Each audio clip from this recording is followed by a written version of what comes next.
தாய் தமிழ் உறவுகளுக்கு வணக்கம்.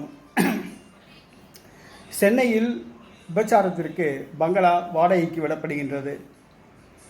அதாவது தமிழ் திரையுலகில் சில மூத்த நடிகைகள், தற்பொழுது வயதாகிவிட்ட நடிகைகள், திரைப்பட வாய்ப்பில்லாத நடிகைகள் தங்களுடைய பங்களாக்களை வாடகைக்கு விடுகிறார்கள்.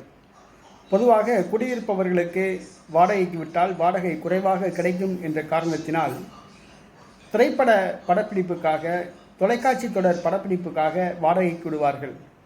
ஆனால் அதையும் தாண்டி ஒரு சில நடிகைகள் தங்களுடைய பங்களாக்களை விபச்சாரத்திற்கு வாடகைக்கு விடுவதாக செய்திகள் வருகின்றன.